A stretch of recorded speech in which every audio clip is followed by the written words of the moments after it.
This is Michael Schwing of Indianapolis, Indiana, a homeless advocate, here to discuss definitions of homelessness and why every single one of them fails us. There are in this country two primary definitions of homelessness depending upon which governmental agency you are dealing with. The first and most important is the Department of Housing and Urban Development, HUD's definition, because most nonprofit agencies dealing with homelessness in cities that get HUD funding have to go by that definition. This definition includes everyone not living in housing suitable for humans or proper for humans to live in. So if you're living in your car, if you're living in a tent, if you're living in a shack you built along the river, you are homeless by that definition. If you're living in a shelter, you are still homeless by the definition because it includes temporary shelters such as Wheeler Mission in this city. But if you are living in the double-up family, two families living together related, you are not considered homeless. If you are living in a motel or a hotel, you are not considered homeless. If you stayed with a friend last night, you're not considered homeless. If it rained and you did not get rained on, you are not considered homeless by HUD definition.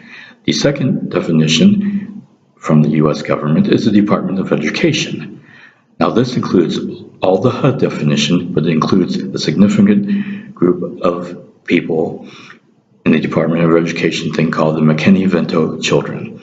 Due to the McKinney-Vento Act to help homeless children and families maintain the children in school and maintain some sort of stability in their lives, the children are counted as homeless, whereas their parents and family members who are not engaged in the McKinney-Vento Act are still considered housed. But this does increase the number of homelessness, and it does include children as being homeless, more so than the other act does. Now, as for personal definitions, most people will say, oh, homelessness is just you don't have a house to live in. Well, if you're defining home and house as the same, then you are saying apartment people are homeless. You're saying people in jails and prisons and military camps are homeless. You're saying that the people along the river in their houses, their little shacks they built, and in their tents are homeless. But they would not be homeless because they have their own place to live. So others will say, well, if you don't have your name on a lease or a mortgage, you are homeless. Well, then all of your roommates and all of your family members who live with you would then be homeless. Even though they live in a house, they have the legal and moral right to be there. You're taking care of them, or they're being taken care of. They are living inside, not having to live outside at all, but they would still be legally homeless.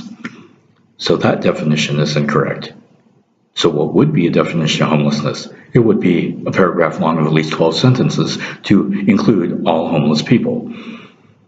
Because those living along the river, for instance, in our camps in this city, they have shacks, the origin of the tiny homes. They have tents, like 10 foot by 10 foot, 8 foot by 8 foot. There's some really large tents out there that house several people. There are shacks 4 foot by 6 foot or 6 foot by 8 foot. These people have homes. They built their homes. They own their homes outright, unlike most Americans. They own everything in their homes. Are these people homeless? Under some definitions, yes. Under others, no. Or are these people just people without addresses? They're happy in their shacks and their tents, some of them. Now, if given the opportunity to be housed in an apartment or a house, they would accept that, but others would never accept that because they wish to be homeless, as you call it. So they fly under the wires so they can do whatever they please without responsibility to anyone, including themselves, or without following laws or whatever it is that they want to live in their homelessness. They choose to live outside the realm of what you consider housed.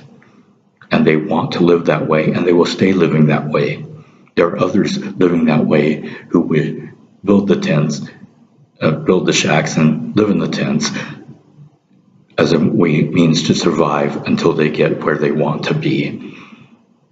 And these people are capable of being housed, and that's whom we want to house. We want to go out and house those who wish to be housed, and those who do not wish to be housed should be legally allowed to live as they please to a point.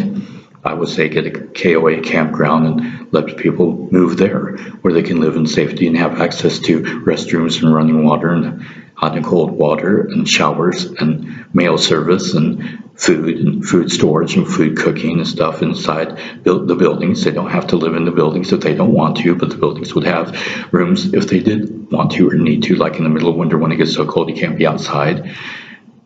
And this would be one of many things I have an idea to end homelessness, but the definition of homelessness is nearly impossible because you will not make a definition of homelessness that includes everyone who either is or is considered to be homeless in that definition.